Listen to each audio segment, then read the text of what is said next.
My name is Kingsley Miller. I'm 62 years old. Live in South London, which I've been living in South East London probably for the best part of 55 years. The social life in the 80s, especially for, I'll say, as a black youth in London, the social life was very, very good. In terms of maybe dances, parties, going around each other's friends' houses, etc. So there was never really a dull moment. Early 80s would have been a lot of reggae music. I guess because living in Peckham at the time, we tend to follow the sound systems. There was a lot of it. And they were bringing out all the latest music from Jamaica, and to us, as being, I suppose, descendants from Jamaica, it was exciting. Sports has always been, close to my heart, and still is, because it played a big part through, growing up, I suppose. May it be athletics, football, cricket, especially cricket in the household was a big deal, because that was probably the only sports that my father, being a staunch Jamaican man, would watch anyway, and allow us to watch. So cricket was, and the West Indies, as you can imagine, back in the 80s, ruled the roost. Wanting them to do well, because it's like getting one over our colonial masters, I suppose, if I can use that term of phrase. Yes, I supported Spurs. The main reason being is that I suppose I came here in 1961, and I think by 1962, start going to primary school, kicking, having kick around, etc., etc. Spurs were I think the most dominant London team, and Manchester United were the other team that was, I suppose, with Jimmy Greaves for Spurs, Pat Jennings, etc., and Charlton Best, Law for Manchester United. It was a close run for me to choose which one, but I suppose in the end I chose Spurs because of the London connection. And until this day, I am a Spurs fan through and through. No, we lived in a flat on a housing estate in Peckham. It's called a Friary estate. Looking back, it wasn't the most pleasant of places to live, but in saying that, it made you man up quite quickly, because my family, the Millers, were in fact the first black family on that estate. So you can imagine in the that time of that era. It was very difficult, and we had to put up with a lot of let's call it racism, and the fact that my family consisted of 6 boys and just one girl, and we had a very dominating father. So there's no way that we could have gone out and be bullied and then go back to the house and say to my father that we've been bullied. He would have bullied us. So we had to quickly learn how to look after ourselves around the estate in a very quick time. And lo and behold, we became, I suppose, infamous. So we didn't really have that much trouble in the end. From memory, jobs were quite easy to come by in the 80s, but it all depends on the type of jobs. In terms of, I suppose, school wasn't much help for me in particular, anyway, in pointing me in the direction of what I would call today as a good career job. You know, it was more the manual thing. Oh, Miller, you'll be good at painting and decorating, or you'll be a good panel beater, or something like that. So I suppose when you're told something so many times, you actually start to believe it. So my actual first job was a job in a factory, just shaving metal fire, like using a lathe every day, shaving metal. And to be honest, it drove me completely and utterly bonkers. And one day I woke up and I just thought, I just can't take another day in this place. I really can't. But at the same time, I couldn't let my father know that I'm not going to work. You know, so the best part of 2 weeks, I still got up, dressed, got out the house, but I was really seeking another employment. And it wasn't until I came across an old school friend who said to me, like, hello Kingsley mate, how you doing, blah blah blah. I told him. He says, oh, I'm working in the city. I says, in the city? Like, where's that? You know, what city? He says, I'm in London. I'm working for a firm of stockbrokers. I says, excuse me, what do they? What do they do? We buy and sell companies. And he says, you should do that because you've always had a good, and you're one of the brainy ones, blah, blah, blah. So lo and behold, he gave me the phone number of, I think it was a recruitment office within the stock market, which was in Throgmorton Avenue, just behind the London the old London Stock Exchange. Yeah, so just why not? What have I got to lose? So went along and registered. Next thing I knew, I had an interview for a firm of an insurance broker. The memories of the city.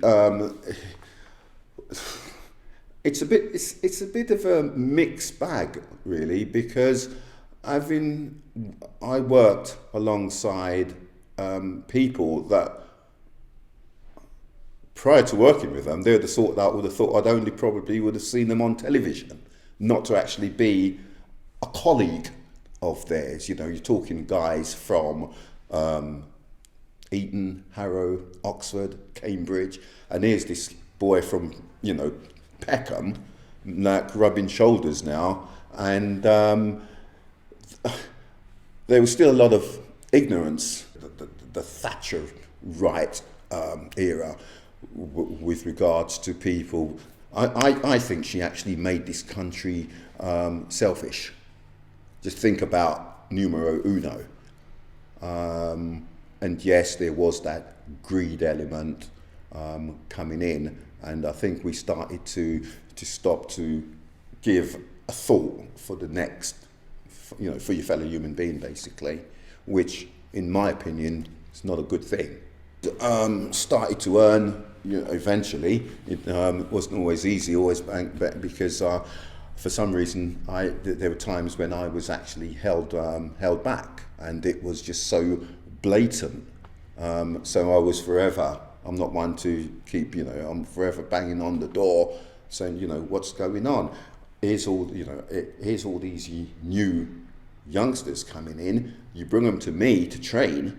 I train them, and the next thing you know, they're in the dealing room, or they've gone out broken, and I'm still, well, are you telling me that I'm doing such a good job that I can't progress? It doesn't make sense, And eventually, it came to the stage where I thought, no, this is madness. So I decided to look around for another job, and in fact I was quite fortunate. I had got two to choose from, and it wasn't until I resigned that my director, who I had to report to at the time, the same chap I've been banging on his door for the past 2 or 3 years, came up and basically it was now he was trying to keep me by offering me, and I says, whoa, hold on, I'm the same person you saw a month ago. Why this sudden change? Because I'm leaving. I've been trying to, and it just went on, and in the end, I said to him, I'm disappointed, and at the end of the day, the only reason I can think why I've been treated this way is the last reason what that I really wanted to think that's why. And what is that then, Kingsley? He said. I said, well, because I'm black, Steve. I can't think of any other reason. To which he then replied, I'm sorry you feel that way. And that was the end of our meeting. I resigned, had to give 4 weeks notice, and the chap didn't speak to me again. I was successful. I was made an associate within 2 years. Had a team of about 8. Was able to move from the flat, and we bought a house in Lewisham. I never really thought about it. I just think it's the natural thing to do, to work and earn a decent living in order to better oneself. I didn't think, oh, look at me, I'm like some people do. I'm a city broker, or I just thought it was just what you do. It was others that was like patting me on the back, saying, mate, you've done really well considering where you're coming from. The police were treating black youths in particularly, like every black youth, as a potential criminal. And some of us who law-abiding people, that hacked us off to a degree. This stop and search and sus law and God knows what else. We just felt that we were being targeted, and it was sad really, because we thought that sort of thing was something that should now be behind us. Our parents' experience when they first came, whether it's off the Windrush or whatever, and they experienced a racist Britain, and we thought, well,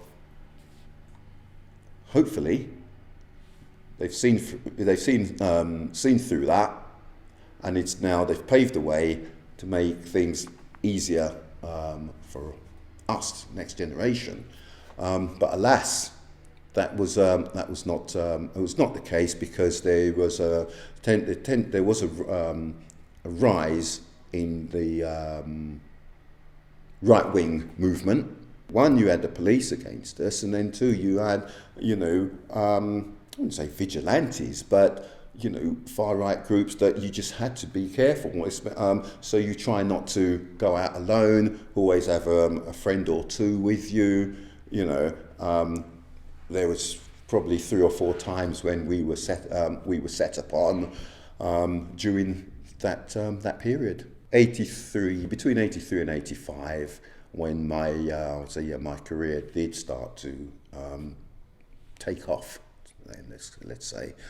And yes, I had a nice home, and I decided to purchase a nice car.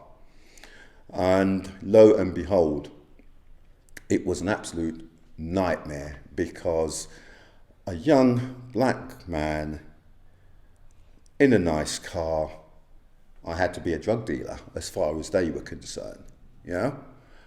So I was forever being stopped, and I could actually read the act. When you're stopped, just before the police actually said a word, I knew, oh, you've been stopped? I says, many a times, and I'm used to it now, officer.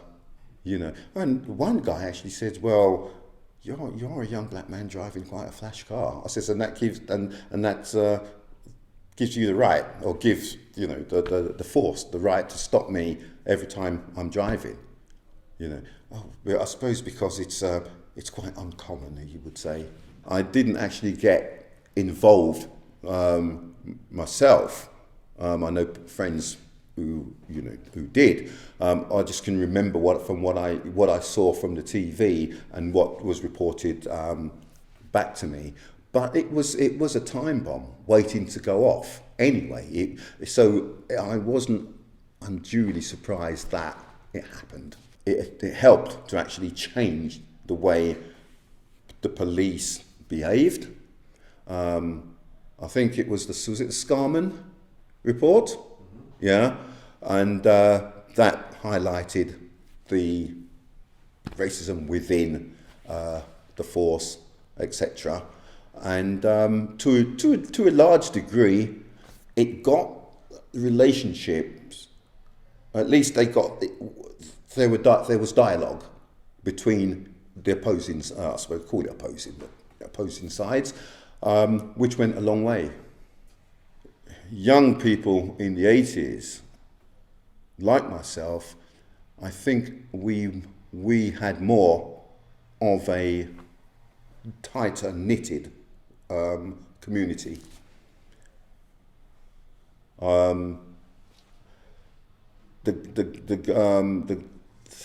The youths, black youths today, from what I'm picking up, they don't seem to have that same sort of sense of camaraderie as we did. And also the fact that there's a lot of negativity with the youths today, in as much as this postcode thing, and if we wanted to go to Peckham, Lewisham, Brixton, we went and we got to know the other, all the guys from that community, and they got to know us, etc. I don't think there is the same sort of togetherness within the youths with each community as it was when I was growing up. We should never stop talking about our blackness, because the history is it's too deep for us to just to put it on the back burner. We should never forget where and what we have been through to be able to even be sitting here today talking about it. Tell them about Rosa Parks, Harriet Tubman, Sojourner Truth, Martin Luther King, Malcolm X, blah blah blah. The list goes on. Yeah, and I think that way they too will have this hopefully then get this sense of pride within themselves to think, well, crikey, through all that adversity, we're still here.